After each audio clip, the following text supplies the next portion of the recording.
At 4:23 a.m. on June 4, 1942, Lieutenant Commander John Waldron watched the horizon from the deck of the aircraft carrier USS Hornet. The biting North Pacific wind lashed his face as he checked his navigation instruments for the last time. His mission was clear: locate the Japanese fleet approaching Midway. But there was a terrible problem. The Mark 13 torpedoes his planes carried had a 60% failure rate. The American Navy knew it. So did the Japanese. Waldron adjusted his flight goggles and looked back at his crew preparing the Douglas TBD Devastator torpedo bombers. Every man knew he was flying a near-suicidal mission. The torpedoes were slow and unreliable, requiring the planes to fly low and straight for too long, making them easy targets for Japanese Zero fighters. He thought of the men under his command, young men, some barely out of training. He knew every name, every face, and he knew he probably wouldn't return to see them grow old. At that same moment, 280 miles away, something much smaller and far more lethal moved silently beneath the waves. It was the USS Nautilus, a V-class submarine that the Japanese crew dismissively called floating American junk. Its commander, William Brockman Jr., was 35 years old with a controversial reputation. 3 previous patrols, 0 ships sunk. But that morning, Brockman carried something that would change the perception of submarines in the Pacific War forever: 6 newly calibrated Mark 14 torpedoes and an unshakable determination to prove that American submarines were not useless. What would happen over the next 4 hours and 17 minutes would transform the Nautilus into the silent nightmare the Japanese never imagined facing. This would be the day a single submarine changed how the war was fought in the Pacific. The Battle of Midway is famous for the planes that sank 4 Japanese carriers. But few know that before the planes and dive bombers, a solitary submarine was hunting in the dark. Its story began 6 months earlier with a technical disaster that nearly destroyed the American submarine fleet. In December 1941, it was discovered that the Mark 14 torpedoes had 3 critical defects. They ran too deep, passing under enemy hulls without detonating, the magnetic exploders triggered prematurely, and when they did hit directly, the contact detonators shattered on impact without exploding. Submarine commanders returned from patrols with harrowing stories. Commander Dudley Morton reported firing 8 torpedoes at a stationary Japanese ship. None exploded. Commander Lawson Ramage observed torpedoes passing directly under targets from less than 500 yards away. Men risked their lives to get close to Japanese warships only to hear a hollow metallic clank when their torpedoes failed. Frustration turned to anger, and anger to despair. Rear Admiral Charles Lockwood, commander of Pacific Submarine Forces, refused to accept this. He knew his men were brave and capable. The problem had to be the torpedoes. Against the resistance of the Bureau of Ordnance, Lockwood ordered exhaustive tests in Pearl Harbor. For weeks, teams fired torpedoes against cliffs, underwater nets, and old ship hulls. The results were irrefutable. Out of every 10 torpedoes fired, only 4 worked correctly, and only 2 actually exploded as designed. In May 1942, engineers at the Newport Torpedo Station developed a partial solution. They recalibrated the depth mechanism, deactivated the unreliable magnetic exploder, and reinforced the contact pin.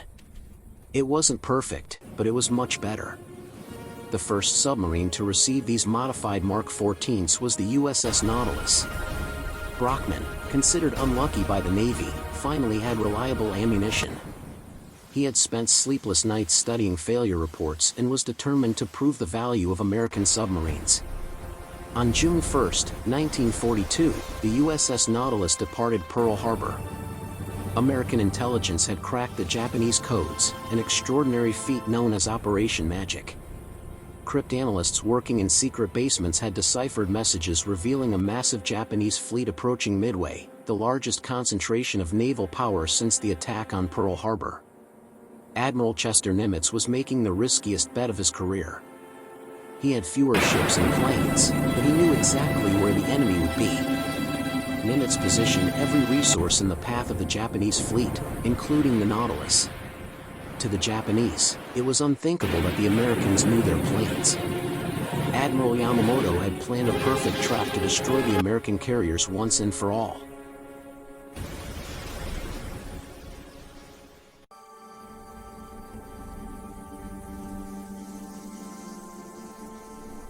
sinking snake.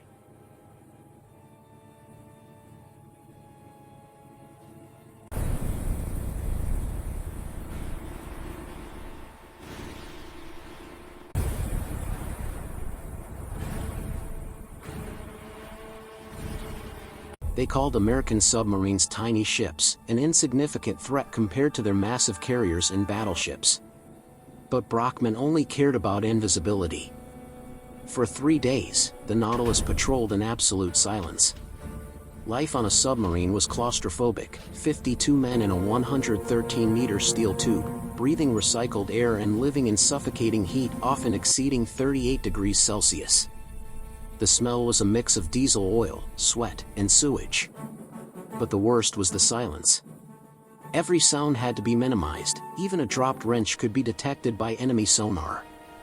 On the morning of June 4th, at 7:10 a.m., sonar operator Thomas Annis heard something that made his heart race: multiple fast propeller contacts. Brockman raised the periscope just enough to break the surface. He saw the entire Japanese fleet less than 9 miles away. For massive carriers, Akagi, Kaga, Soryu, and Hiryu, surrounded by lethal destroyers. Brockman ordered absolute silence in battle stations. The sound of Japanese propellers grew into a roar that vibrated through the Nautilus's hull. It was every commander's dream, but also a tactical nightmare. If detected, they would be destroyed in minutes. Brockman waited for a moment of distraction. At 8:20 a.m., the sky over the Japanese fleet exploded.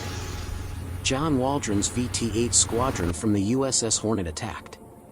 15 Devastator torpedo bombers flew low over the waves, their defective torpedoes hanging beneath their wings. It was a massacre. One by one, the American planes were shot down by Japanese Zeros. In less than 7 minutes, 14 of the 15 planes were destroyed. Only one man, George Gay, survived, bobbing in the ocean. Not a single torpedo hit a Japanese ship. Waldron did not survive, but his sacrifice was not in vain.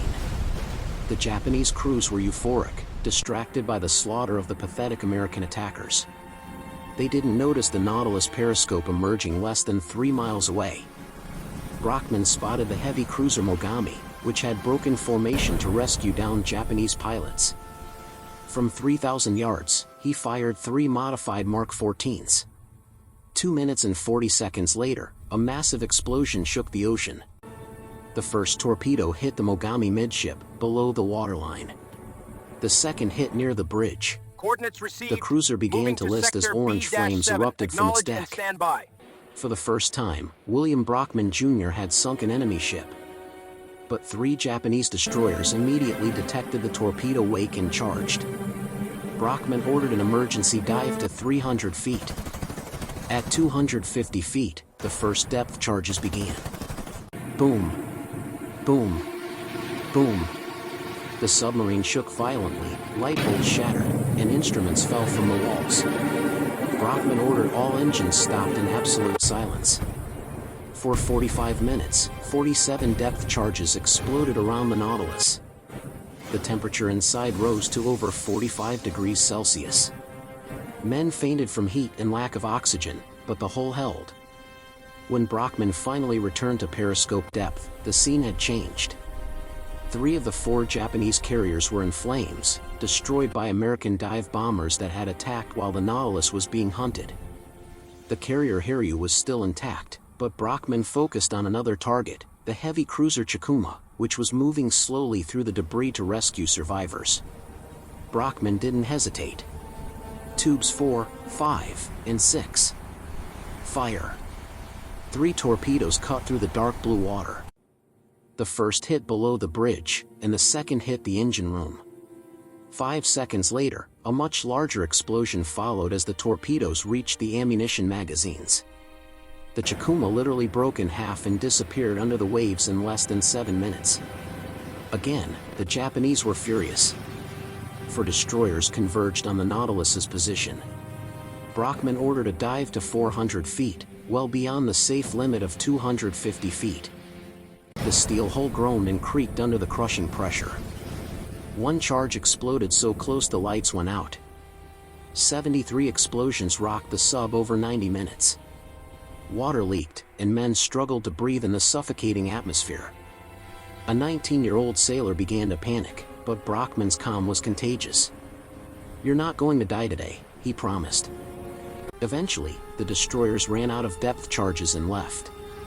When the Nautilus emerged, the battlefield was a graveyard of debris. The powerful fleet that had humbled the U.S. at Pearl Harbor was destroyed.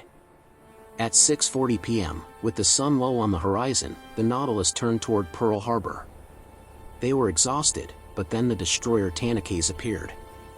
Brockman was out of torpedoes, but he made an extraordinary decision: prepare the deck gun.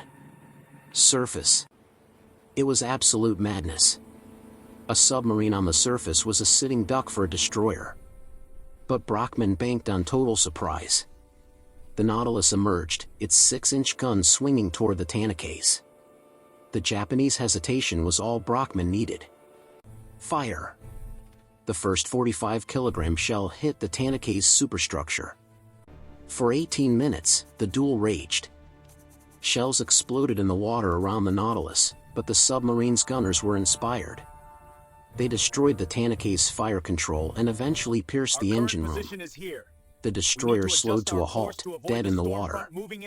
Brockman dived and headed home. On June 9, 1942, the USS Nautilus returned to Pearl Harbor as a legend. While the Japanese believed they had faced a coordinated pack of ghost submarines, it had been only one. Admiral Yamamoto later wrote that the potential of American submarines had been gravely underestimated. From that day on, the tiny ships became the most lethal weapon in the Pacific, eventually sinking over 1,300 Japanese vessels. William Brockman was awarded the Navy Cross and helped change American submarine doctrine from caution to total aggression. The Nautilus became the most decorated submarine of the war, and in 1954, the world's first nuclear submarine was named in its honor. Today, a plaque in Pearl Harbor honors the 52 men of the Nautilus. They entered the battle as the submarine no one took seriously. They left as the legend the Japanese never forgot.